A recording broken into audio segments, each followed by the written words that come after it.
Palavra da Verdade, com Hernandes Dias Lopes. Louvado seja Deus. Eu quero partilhar com vocês um texto sobre família. E o texto está no primeiro livro de Samuel, capítulo 30. Peço que você abra a Bíblia comigo.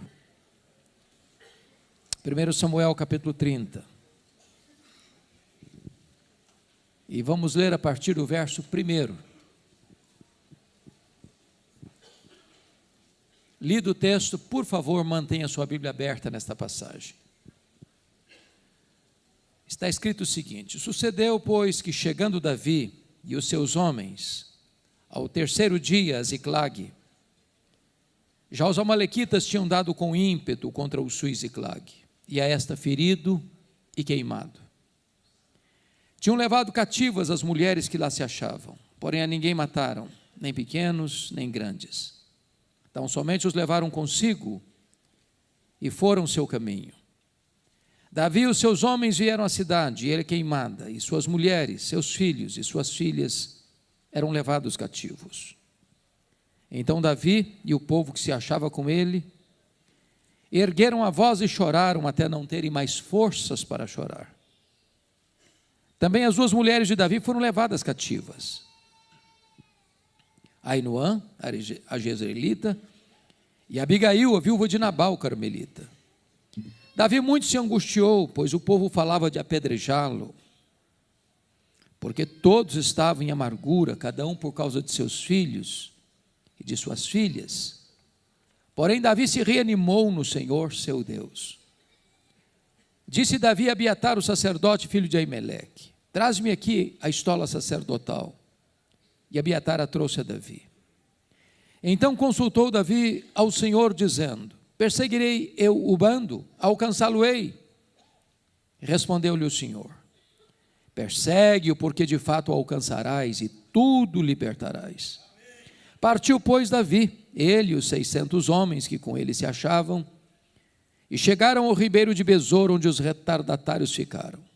Porém Davi e 400 homens continuaram a perseguição, pois que 200 ficaram atrás, por não poderem, de cansados que estavam, passar o ribeiro de Besor. Verso 18. Assim Davi salvou tudo quanto haviam tomado os amalequitas. Também salvou as suas duas mulheres. Não lhes faltou coisa alguma, nem pequena, nem grande, nem os filhos, nem as filhas, nem o despojo. Nada do que lhes haviam tomado, tudo Davi tornou a trazer.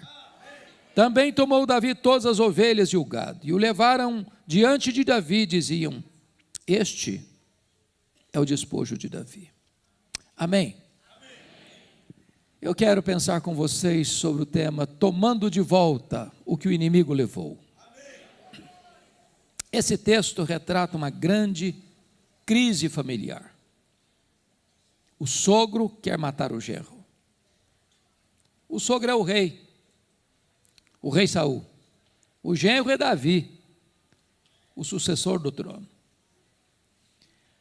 Nos últimos 10 anos do governo de Saul, que durou 40 anos, o seu maior projeto de poder e de governo era matar o genro. E Davi não tinha mais para onde fugir. Cidades, desertos, cavernas. Então, diz a Bíblia que Davi toma uma medida extrema e perigosa. Ele busca asilo político no território filisteu, os arqui-inimigos de Israel. Passando a ideia para o rei filisteu, o rei Aquis, de que ele tinha debandado e desertado das fileiras de Israel e passado para o lado dos filisteus. Diz a Bíblia que o rei filisteu lhe designa a cidade de Ziclag, uma espécie de cidade refúgio para ele, e os 600 homens que o acompanhavam com suas respectivas famílias. Porém, Davi agora está encrencado, muito encrencado, porque estava fazendo um jogo duplo, dizendo para o rei filisteu que estava lutando as guerras filisteias, quando na verdade ele estava combatendo os inimigos de Israel. E agora o rei filisteu declara guerra contra Israel. e convoca Davi e os seus homens para engrossarem as fileiras do exército filisteu. E Davi não vê saída. Quando de repente, por providência divina, os príncipes filisteus disseram para o rei: esse cara não pode ir com a gente, ele é guerreiro e ele é israelita. Se no meio da batalha ele se voltar contra nós, nós vamos sofrer uma derrota amarga, então dispensa esse cara. E aí o rei Aquis, a contragosto, dispensou Davi. Quando ele está retornando para a cidade de Ziclag, ele constata uma tragédia. Os terroristas do deserto, os amalequitas, atacaram a cidade de Ziclag, queimaram a cidade de Ziclag, feriram a cidade de Ziclag, saquearam a cidade de Ziclag, levaram não apenas rebanhos, mas sobretudo os filhos e as filhas e as mulheres cativos. Quando Davi e seus homens olham essa cena de desastre, eles choram até não terem mais forças para chorar. Os aliados de Davi querem apedrejá-lo. Porém, diz a Bíblia, que Davi se reanimou no Senhor seu Deus e clamou a Deus em oração, fazendo uma das orações mais curtas da Bíblia, apenas 2 perguntas: perseguirei eu o bando? Alcançá-lo-ei? E Deus respondeu: persegue, Davi, o inimigo, persegue, porque tudo que o inimigo tomou de você, você vai trazer de volta. Diz a Bíblia que Davi foi, que Davi lutou, que Davi venceu, que Davi tomou tudo de volta, as coisas grandes, as coisas pequenas, os filhos, as filhas, as mulheres, os rebanhos, nada ficou nas mãos do inimigo, tudo Davi tornou a trazer. Esta narrativa bíblica, meus irmãos, ensina-nos esta grande batalha que a família enfrenta, porque nós estamos numa guerra, uma grande batalha, e o alvo principal desta guerra é a nossa casa, é a nossa família. E esse texto é emblemático porque ele traz para nós a natureza desse combate, dessa guerra, e nos dá também estratégias para vencer essa guerra. Então eu gostaria que primeiramente nós olhássemos como é que é esse ataque do inimigo sobre a família. Então, com a Bíblia aberta comigo, vejamos versículo 1. Está escrito aí que os amalequitas deram com ímpeto contra o sul e Ziclag. Essa palavra ímpeto traz a ideia de um ataque frontal, avassalador, impetuoso, devastador. O inimigo não vem para brincar, ele é assassino, ele é ladrão, ele é maligno, ele é tentador, ele é destruidor, ele é a antiga serpente, ele é o dragão, ele é o leão que ruge. Ele veio para roubar, matar e destruir. E ele tem, meus irmãos, notoriamente destruído vidas, casamentos, famílias, relacionamentos, destruído vidas, jogado num fosso e num poço escuro. Me permita ilustrar isso. Eu ontem estava pregando para capelães evangélicos e um irmão me conta, um desses capelães me conta uma das histórias mais dramáticas que ele viveu há não muito tempo. Um dos seus colegas de trabalho era um homem que se dizia descrente. E ele tinha uma única filha. E essa filha, passando uma crise pessoal, sentimental, resolve dar cabo da vida, publicamente, ligando suas mídias sociais e tirando a sua vida. Coube a ele comunicar ao pai essa trágica notícia. O pai se dizia ateu, diante daquela cena de dor, se ajoelha em público, ergue os punhos para os céus e disse: tu existes, Deus, eu te odeio. Sepultou a filha, voltou para casa, ele e a esposa dependuraram numa corda e ceifaram a vida da mesma forma que a filha fizera. Há muitas pessoas sendo destruídas. Eu estava pregando, pastor Jeremias, numa casa em Vitória, e uma mulher chorava muito, muito, convulsivamente. Quando eu terminei de pregar, fui conversar com ela e disse: o que está acontecendo com a senhora? Ela me disse assim: o diabo destruiu a minha vida. E eu perguntei: o que a senhora quer dizer com isso? Ela me respondeu: eu tinha uma família, meu marido, 2 filhos, um bom apartamento, um bom salário, mas não tinha paz na nossa casa. Havia uma nuvem escura sobre a nossa casa. Ela me disse: um dia eu acordei assustada com o grito dos meus filhos. Quando eu me levantei, meu marido não estava do meu lado. Eu corri para a porta estava fechada. Eu bati a porta não se abriu. Eu arrombei a porta e me deparei com um quadro horrível. O meu marido estava apunhalando os nossos filhos. Quando eu entrei no quarto, ele enterrou o punhal sobre o peito e caiu sem vida sobre os corpos ensanguentados dos nossos filhos. Ela me disse: pastor, eu levei toda a minha família para o cemitério. O diabo destruiu a minha vida. Quis a providência de Deus, pastor Jeremias, que ano passado, distribuindo o folheto cada dia, numa das ruas de Vitória, com a equipe, casa em casa, de longe uma mulher me viu, e chamou pelo meu nome, e correu na minha direção. E ela me disse: o senhor não está me conhecendo? O senhor não está me conhecendo? Eu disse: me perdoe, eu não estou conhecendo a senhora. Ela disse: eu sou aquela mulher que eu disse para o senhor há alguns anos que o diabo tinha destruído a minha vida, pois Jesus me encontrou, pois Jesus me salvou, pois Jesus me libertou, e hoje eu sou uma serva do Senhor Jesus Cristo.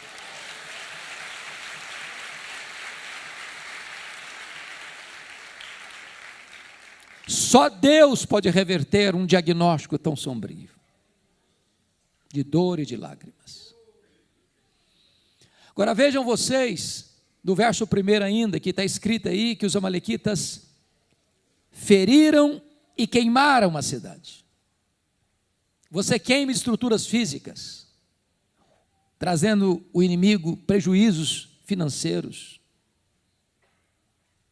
Mas você queima estruturas, mas você fere pessoas. Há muitas pessoas feridas hoje. Feridas na honra, feridas na alma, feridas nas emoções, feridas no corpo. Gente que sofreu um abuso dos pais, ou de um parente, ou de um vizinho, que nunca superaram essa dor. Gente que carrega na alma uma ferida que sangra, uma dor que lateja, que pulsa. Gente que ri, que brinca, mas que quando põe a cabeça no travesseiro, tem uma perturbação, uma angústia que não foi curada ainda. Eu estava pregando em São Paulo, e uma mulher de 60 anos se aproxima de mim, com a mão, com uma grande cicatriz na palma da mão, e ela disse assim: pastor, o senhor quer saber minha história? Eu falei: como assim? Eu fui esfaqueada pela minha mãe, quando eu tinha 10 anos de idade. Ela me disse: eu odiei a minha mãe 50 anos. Eu enterrei a minha mãe, eu não perdoei a minha mãe. Estava ferida, ferida na alma. Pregava aqui em Patrocínio, num congresso de médicos, e uma enfermeira muito sorridente nos acolhia, nos recebia, e depois da minha primeira palestra, ela me procurou e disse assim: o senhor está vendo esse sorriso bonito que eu tenho? Eu disse: é claro, é impossível não ver. Ela me disse: pois esse sorriso é uma mentira. Por trás desse sorriso, eu carrego uma alma doente, machucada, enferma. Tantas pessoas feridas. Talvez, pastor Jeremias, um dos dramas maiores que eu já tive no meu ministério foi um pedido de um irmão querido, um líder da igreja. Diz: pastor, o senhor não conhece a minha mãe. A minha mãe tem 80 anos. Eu sou o filho mais velho. Eu nunca vi a minha mãe sorrir. Nunca. Já levamos em todo tipo de médico, de psicólogo, que o senhor possa imaginar. Já foi todo tipo de exame que o senhor possa imaginar. Ninguém diagnosticou a tristeza crônica da minha mãe. O senhor podia orar por ela. Eu falei: eu vou. Quando eu chego, Israel, naquela casa, eu encontro uma mulher com um olhar distante, com um semblante abatido. Começa a conversar, o coração dela fechado. Quando de repente o Espírito de Deus, na sua bondade, tocou o coração dela e ela disse assim: eu quero ficar sozinha com o pastor. Quando eu fiquei sozinho com ela, ela me olhou nos olhos e me disse assim: pastor, eu sofro há 60 anos. Eu perguntei: o que houve? Ela me disse: eu traí meu noivo. Ele nunca ficou sabendo. Fui casada com ele muitos anos. Já sou viúva há vários anos. Mas aquele pecado está tão vivo na minha memória, como se eu tivesse cometido hoje de manhã. Eu sofro há 60 anos. Eu vivo numa masmorra emocional. Eu sou açoitada todo dia pelo chicote da culpa. E eu confesso para vocês que eu chorei com aquela mulher. Falei para ela da graça de Deus. Falei para ela do sangue do Cordeiro. Falei para ela do amor de Deus e do perdão que estava à disposição dela. E naquele dia aquela mulher se rendeu a Jesus. Eu tive o privilégio de batizá-la, de discipulá-la, de acompanhá-la cerca de 10 anos, uma vida feliz. Mas estava ferida pelo inimigo há 60 anos. Eu quero dizer para você que Jesus está aqui hoje. O médico dos médicos, o psicólogo dos psicólogos, o terapeuta da alma. E hoje Ele está aqui para curar a sua vida, para curar o seu coração, para curar as suas memórias, para libertar você deste ataque do inimigo. Mas notem comigo no verso 2 e 3, que quando o inimigo vem para atacar a família, ou vem para atacar, o alvo principal dele é a família. Por quê? Porque quando você desintegra a família, ou machuca a família, ou fere a família, você enfraquece a igreja. Não tem igrejas fortes com famílias fracas.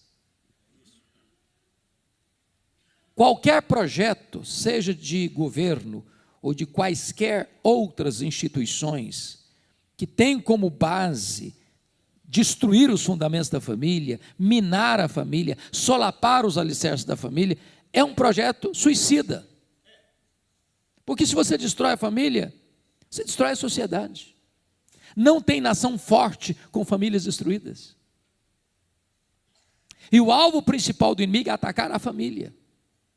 Vejam vocês que os amalequitas queimaram a cidade, mas levaram cativos os filhos, as filhas, as mulheres. Eu pergunto a você: que marido pode estar bem sabendo que a sua mulher está nas mãos do inimigo? Que pai, que mãe pode estar bem sabendo que os seus filhos estão nas mãos do inimigo? Quantas pessoas hoje prisioneiras das drogas, do álcool, da pornografia, da avareza, da ganância, das ideologias perniciosas, precisando de libertação.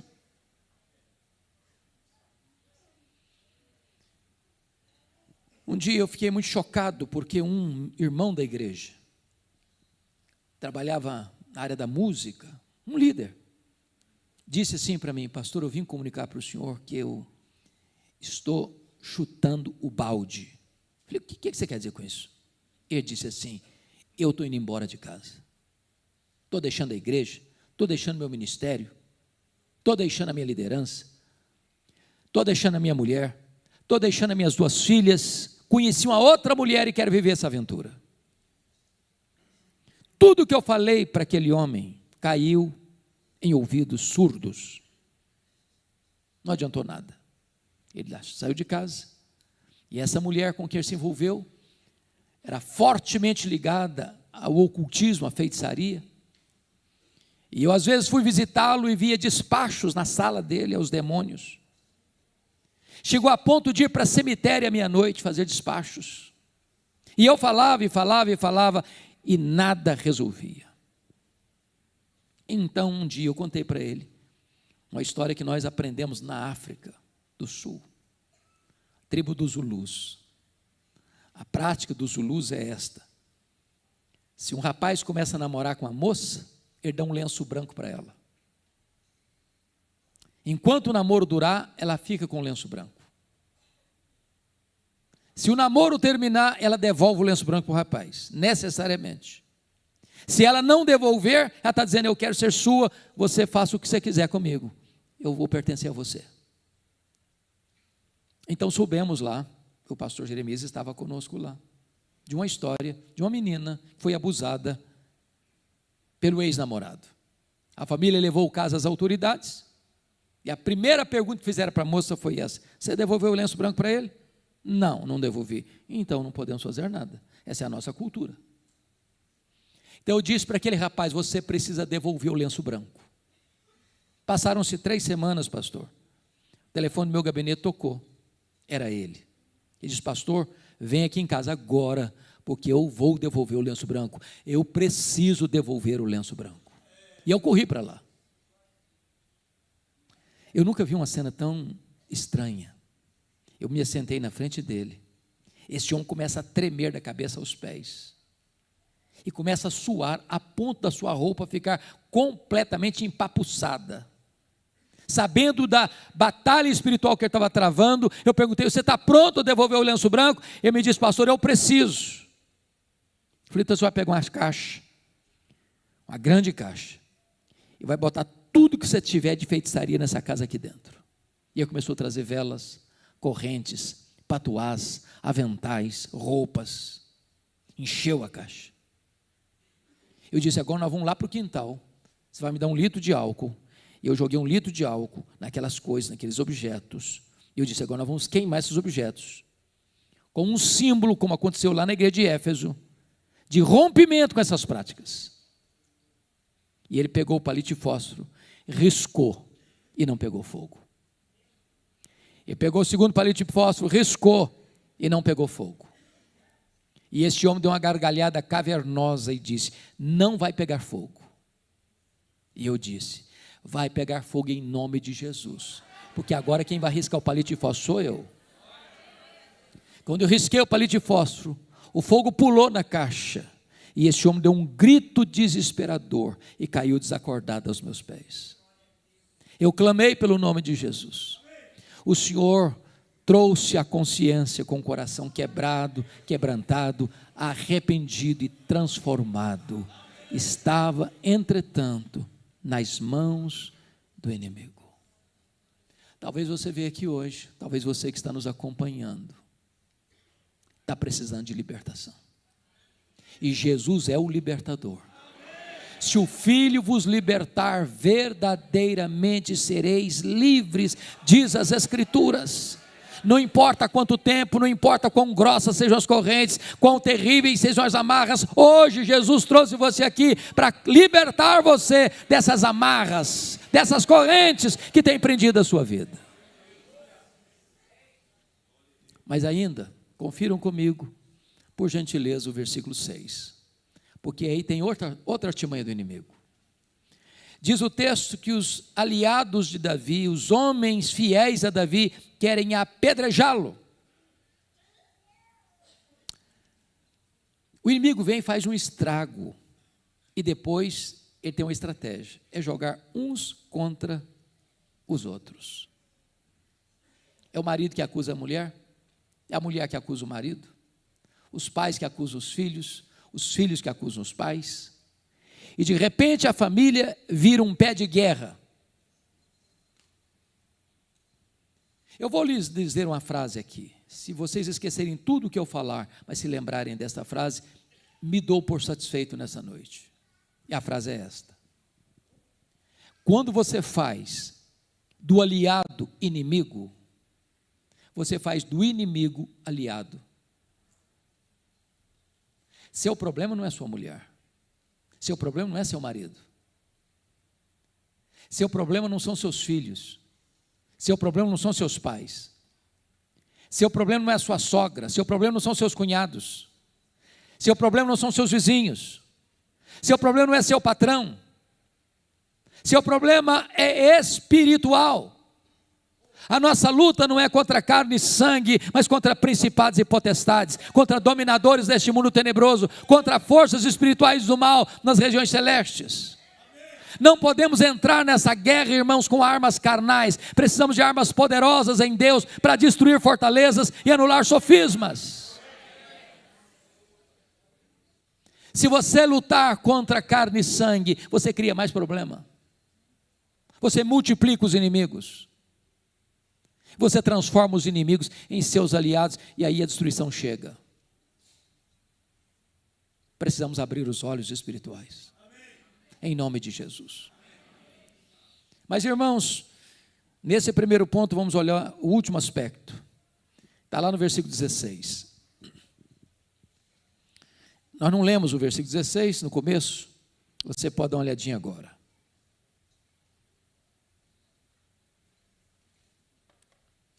Está escrito aí que depois desta humilhante, acachapante derrota que os amalequitas impuseram contra Ziclag, eles estão celebrando, eles estão festejando. Preste atenção nisso. Quando o inimigo consegue atingir você, atingir seu casamento, atingir seus filhos, atingir seu cônjuge, ele celebra isso. A grande pergunta é onde a nossa vida está produzindo festa, se no acampamento de Deus ou no arraial do inimigo. Eu queria ilustrar isso com a história de um dos homens mais emblemáticos da Bíblia, Sansão, juiz de Israel. Sansão foi um fenômeno, foi um gigante. O nascimento dele foi um milagre. Ele era cheio do Espírito Santo. Ele era um nazireu consagrado a Deus. E o nazireu tinha 3 coisas que ele não podia transigir, como símbolo da sua consagração a Deus. Ele não podia tocar em cadáver. Ele não podia beber bebida forte, bebida alcoólica. Ele não podia cortar o cabelo. Diz a Bíblia que um dia Sansão está caminhando e vê uma moça filisteia. E depois chega em casa e diz para o seu pai assim: papai, eu quero aquela mulher para mim. Seu pai diz: não, meu filho, que é isso? Não, espera um pouquinho só. Essa moça é do povo que nos oprime. Essa moça tem outros deuses. Tem tanta moça bonita em Israel, para que você vai se envolver com ela? Não, papai, eu não quero nem conversa, é ela que eu quero, porque só dela eu me agrado. Notinha de rodapé. Eu sou pastor há 41 anos. Eu nunca vi um rapaz e uma moça que, tendo desobedecido pai e mãe na área do namoro, fizesse um casamento feliz. Nunca vi. Eu não estou perguntando se o seu pai é quadrado ou redondo, se a sua mãe é quadrada ou redonda. Escute seus pais na área do namoro. Escute. Diz a Bíblia que o Sansão, indo para a casa dessa moça, um leão saiu em cima dele, um leão novo. E diz o texto que ele rasgou o leão como se rasga um cabrito, jogou do lado da história, do lado de fora, do lado do caminho. Quando eu li esse texto, Jeremias, eu fico dando risada. Dou mesmo, sabe por quê? Eu não rasgo nenhum coelho. Quanto mais um cabrito ou um leão. No dia do casamento, com gravatinha borboleta, lá vai o Sansão com a família para a casa da moça.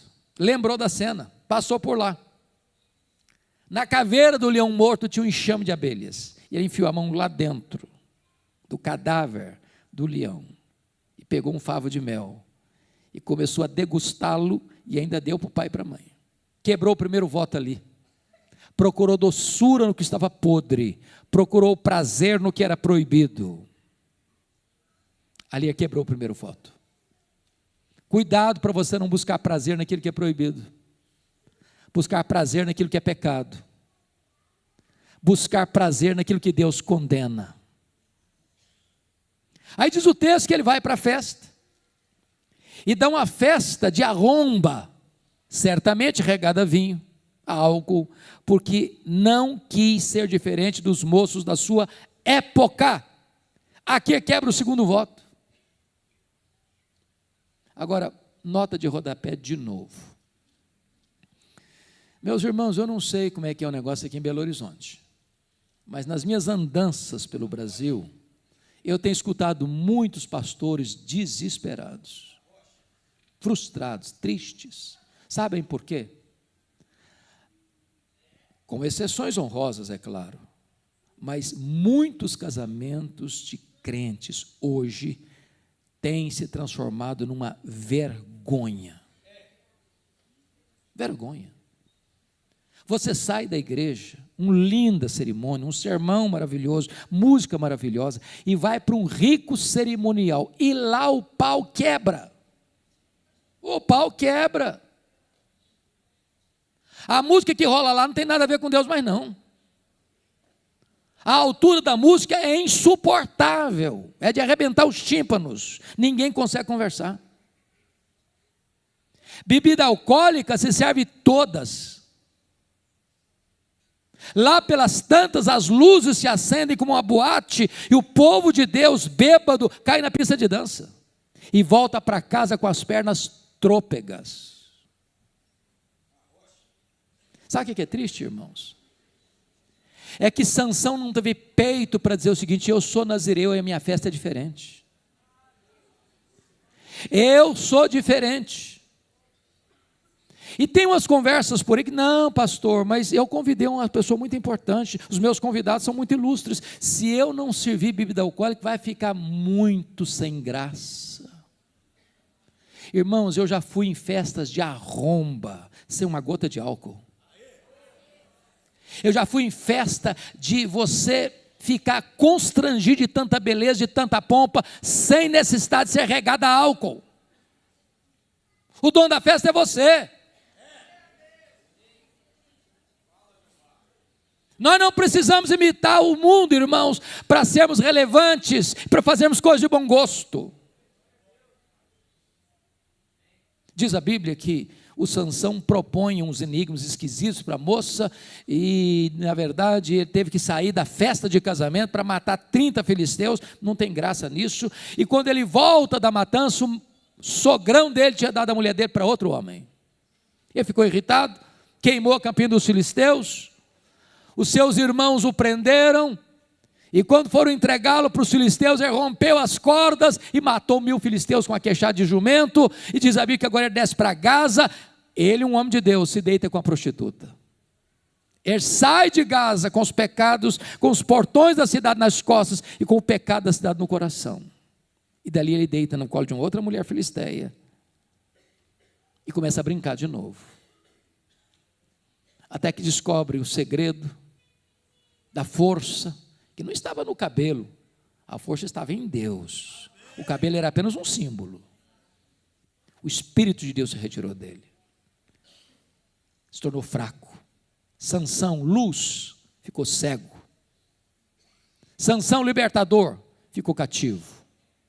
Ele que devia trazer glória ao nome de Deus, foi levado a um templo pagão, onde fizeram chacota dele, zombaram a Deus, porque um servo de Deus não levou Deus a sério, produziu festa no acampamento do inimigo e não no arraial de Deus. Isso é um alerta solene para você e para mim. Bom, eu sei que a toada está ruim, e se eu terminasse aqui, a gente ficaria desesperado. A pergunta agora é: o que é que eu vou fazer quando eu percebo que o inimigo está atingindo a minha vida ou a minha casa? Vamos aprender com Davi. Primeira coisa que Davi fez, irmãos, está no versículo 4, olha comigo. Davi chorou até não ter mais forças para chorar. Às vezes, irmãos, nós estamos lutando pela nossa casa com o coração seco demais e os olhos enxutos demais. A nossa geração está chorando muito mais diante dos melodramas de Netflix do que dos dramas da vida.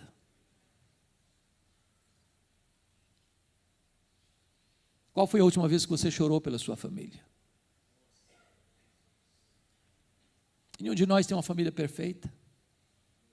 Nenhum de nós tem uma família ideal. Todos nós temos pés de barro e telhado de vidro.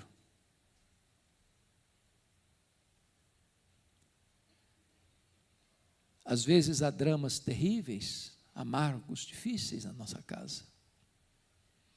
Às vezes as pessoas nos veem, mas não sabem os dramas que temos.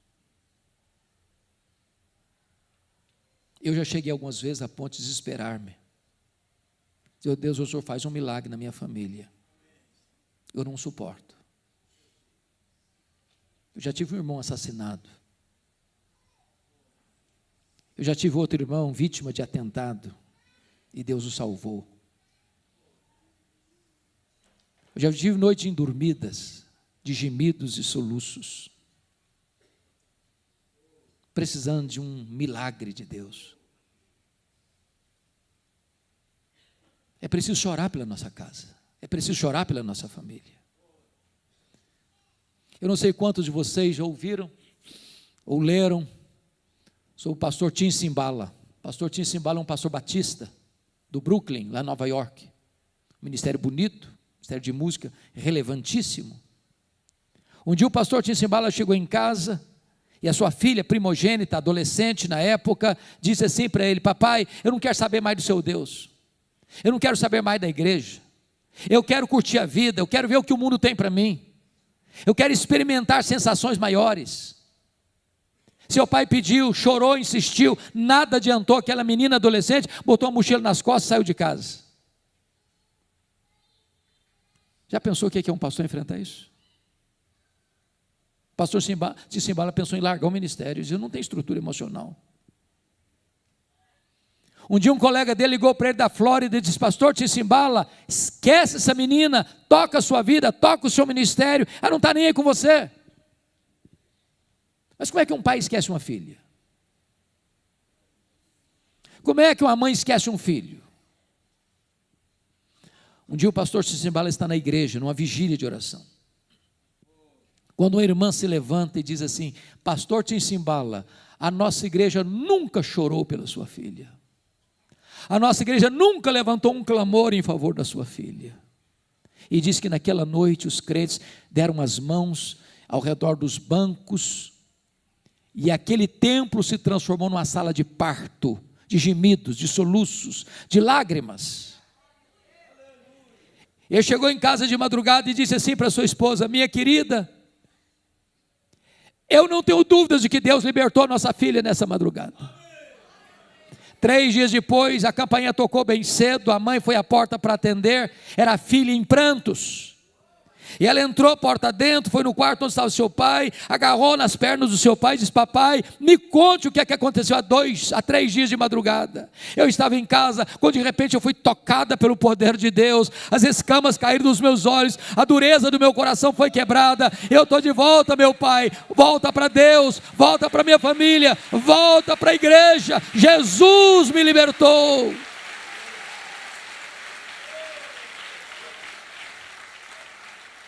Meu amado irmão, minha irmã, nós não geramos filhos para a morte, nós não geramos filhos para o cativeiro, nós não geramos filhos para habitar o inferno, nós geramos filhos para a glória de Deus.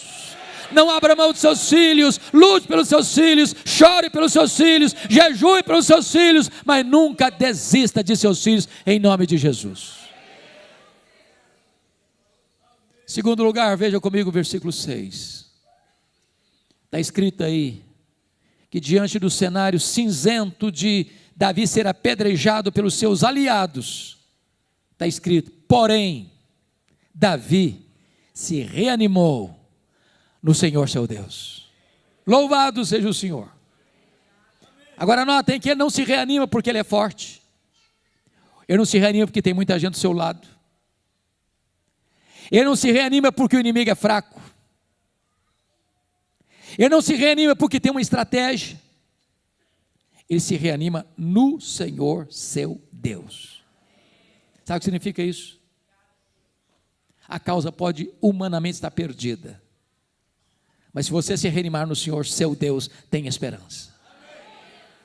Você pode ter um diagnóstico médico de fim de linha, mas se Jesus interferir e você se reanimar no Senhor seu Deus, Ele pode reverter esse diagnóstico. O seu casamento pode estar acabado, se você se reanimar no Senhor seu Deus, esse revés pode ser revertido em nome de Jesus. Não há causa perdida para ele, não há casamento irrecuperável para ele, não há doença incurável para ele não tem problema sem solução.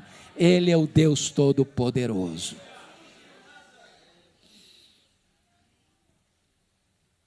Eu me lembro que há pouco tempo uma irmã da igreja me procurou. E ela disse assim para mim, olhando nos meus olhos: pastor, eu vim comunicar ao senhor que eu estou me divorciando. Eu tomei um susto, porque pensei que o casamento dela fosse um casamento modelo. E eu, recuperado do susto, perguntei: você está se divorciando? Ele disse: eu estou me divorciando, sim senhor. E eu perguntei: por quê? Ela me fuzilou com o olhar e respondeu: secou. Como diz o pastor Jeremias, está claro ou para você botar a legenda? Secou? Uai, filha, se secou, tem esperança para você. Você não leu na Bíblia lá que Deus fez florescer a vara seca de Arão? Ele pode fazer florescer o que está seco no seu coração. A mulher me olhou meio assustada e falou: o senhor está ficando maluco? Eu estou falando para o senhor que morreu, entendeu agora? Falei: se morreu, tem esperança. Você não leu na Bíblia lá que Jesus ressuscita os mortos? Ele faz ressuscitar o que está morto no seu coração. Ela disse: o pastor, o senhor pirou mesmo. Agora o senhor pirou. Eu estou falando para o senhor que acabou, entendeu? Acabou, não tem mais nada. Falei: acabou, não tem mais nada, então tem esperança. Você não leu na Bíblia lá que Deus chama a existência as coisas que não existem? Pois Deus pode trazer de volta o que não tem mais aí no seu coração. Você não vai divorciar, não. Você vai orar comigo um mês. Depois você volta aqui para a gente conversar. Depois de um mês já voltou. A pessoa diz assim: pastor, acabou a vontade de divorciar. Jesus está restaurando o meu casamento. Com Deus tem esperança. Reanime-se no Senhor seu Deus. Terceiro lugar. Veja comigo os versos 7 e 8. Davi se reanimou no Senhor seu Deus, não com bravatas, não com estratégias carnais. Ele se reanimou no Senhor seu Deus e pôs-se a orar. E para mim, uma das orações mais curtas da Bíblia, quase que diríamos que é uma oração medíocre. Diríamos assim: ele vai orar e diz: ó Deus, perseguirei eu o bando, alcançá-lo-ei, em nome de Jesus, amém.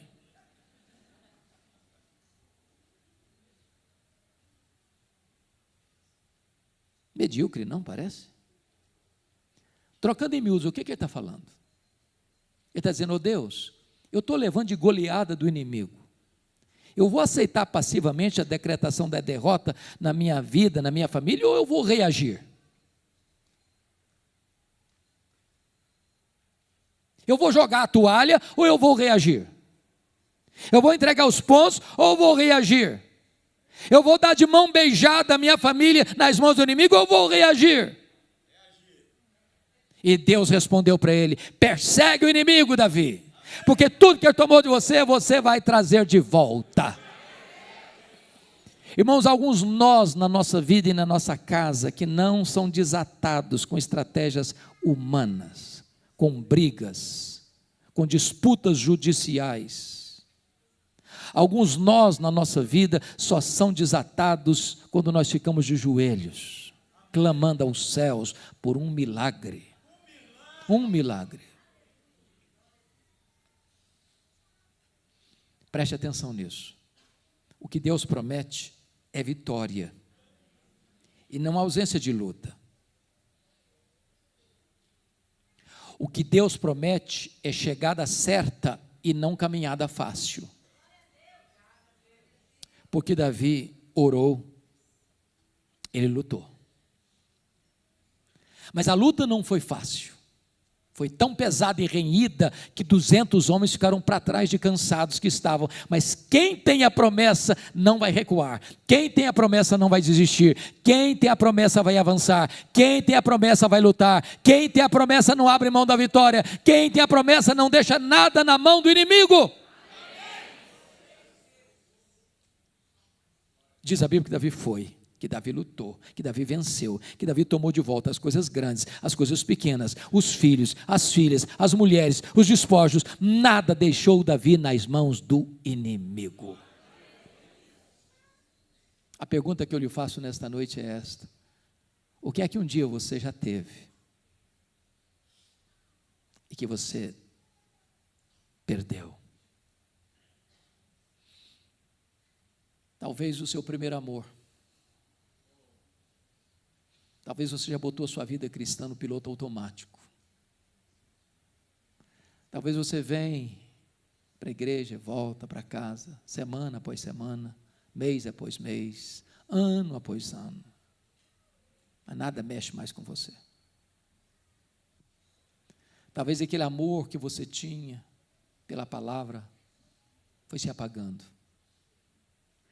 Talvez a sua vida devocional murchou, desidratou. Talvez a sua fidelidade a Deus na devolução dos dízimos, a generosidade nas ofertas, está longe, muito longe. Talvez o diálogo na sua casa acabou.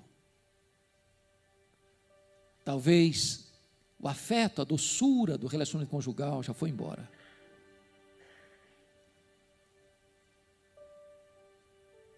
E hoje o Senhor está aqui, dizendo para o seu coração: não deixe nada na mão do inimigo. Tome de volta o que o inimigo levou. O seu Deus é o Deus da restituição.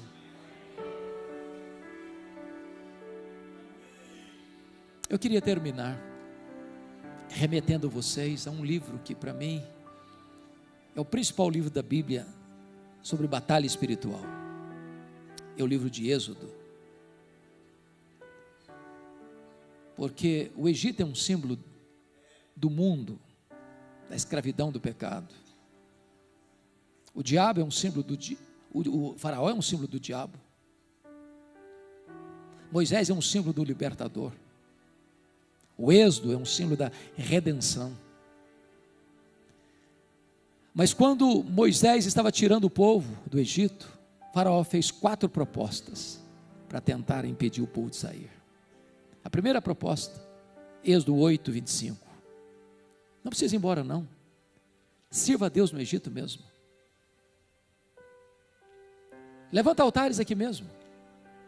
Você quer ser crente? Tá bom. Você quer servir a Deus? Tudo bem. Você mudar de vida.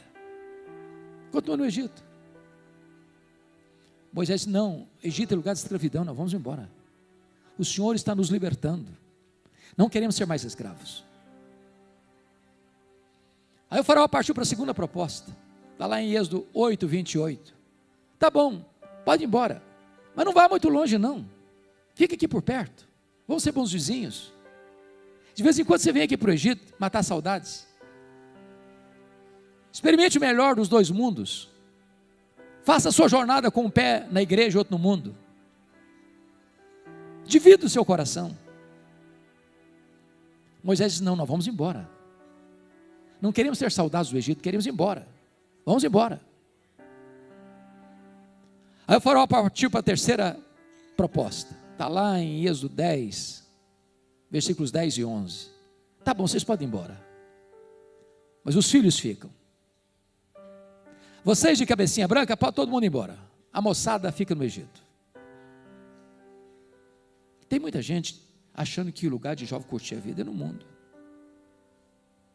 Me permita compartilhar isso. Um dia eu fui convidado para pregar numa das nossas maiores igrejas do Brasil. E eu tenho um problema sério, dentre tantos. Jeremias já sabe disso. Eu não sei pregar para a pessoa me dar um tempo. Você vai falar sobre tal assunto. Eu fico perdido. Quando me dá tema, eu fico perdido. Naquele dia me deram um tema. E o assunto era um trabalho de jovens. E o tema era santidade. Sabe quando você prega e você acha até que você pregou direitinho? Aí, meus irmãos, eu terminei de pregar. O grupo de liderança dos jovens, com muito carinho, me empurraram para uma sala e trancaram a porta. E o líder desse jovem botou o dedo no meu nariz e disse: o senhor é um homem retrógrado, quadrado, ultrapassado. O senhor está pensando o quê? Nós somos jovens universitários.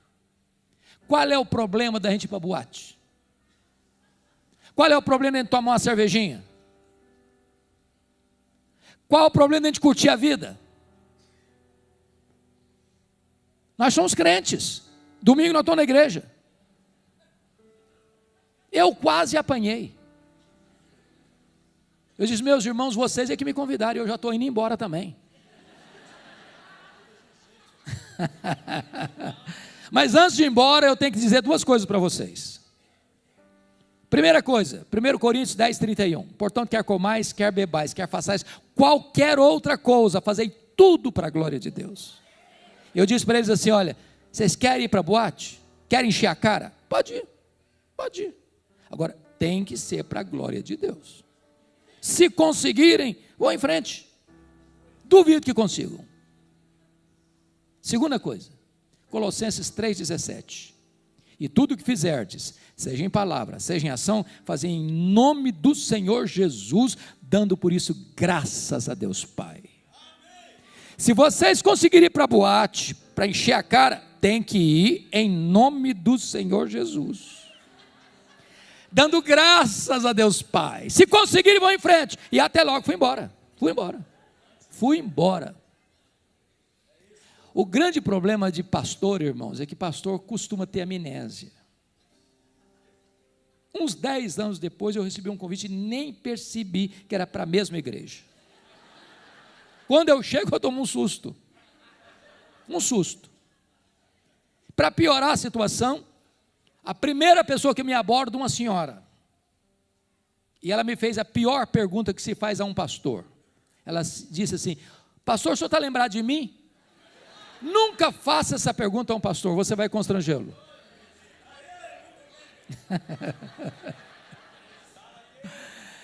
Eu olhei, tornei a olhar, olhei de novo, falei: minha irmã, só me perdoa, mas não estou lembrado. Ela disse assim: eu sou a mãe daquele rapaz que botou o dedo no seu nariz. Falei: pronto, não apanhei do filho, vai apanhar da mãe agora. E eu disse: o que aconteceu com seu filho? Ela me disse assim: pastor Hernandes, Deus mudou a vida do meu filho. Naquele dia que o senhor o confrontou, Deus mudou a história dele. Deus transformou o coração dele. O meu filho é um homem de Deus. O meu filho hoje é um homem cheio do Espírito Santo de Deus. Então deixa eu dizer uma coisa para você, rapaz, você moça, você jovem, você adolescente. Lugar de jovem curtir a vida não é no mundo não, é na casa de Deus, é na presença de Deus. Porque é na presença de Deus que tem plenitude, alegria e delícias perpetuamente.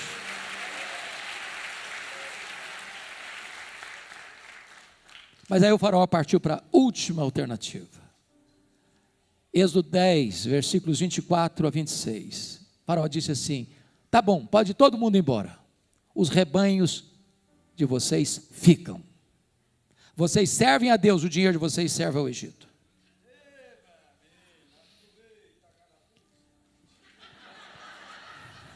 É desse jeito. Porque tem gente que diz que está servindo a Deus, mas o dinheiro dele não. Tem gente que parece ter uma jararaca no bolso. Então, não, entenda isso. Se o seu bolso ainda não foi convertido, possivelmente o seu coração também Ainda não foi. Porque a Bíblia diz que onde estiver o teu tesouro, aí estará o teu coração. A resposta de Moisés a Faraó é emblemática. Faraó queria todos os rebanhos. Moisés disse: pois bem, Faraó, escute isso. Nem uma unha vai ficar no Egito. Nem uma unha. Até hoje eu não sei bem para que serve uma unha. Mas Faraó está dizendo o seguinte: ô Faraó, escute isso. Tudo que nós somos, tudo que nós temos, nós queremos dedicar a Deus. Então nada vai ficar no Egito. Meu irmão, em nome de Jesus, não deixe nada nas mãos do inimigo. Tome de volta o que Deus lhe deu. E viva para a glória de Deus. Eu quero orar por você. Eu quero clamar a Deus em seu favor.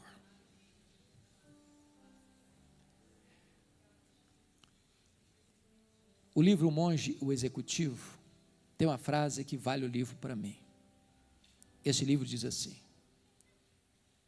você não é o que você fala, você não é o que você sente, você não é o que você promete, você é o que você faz.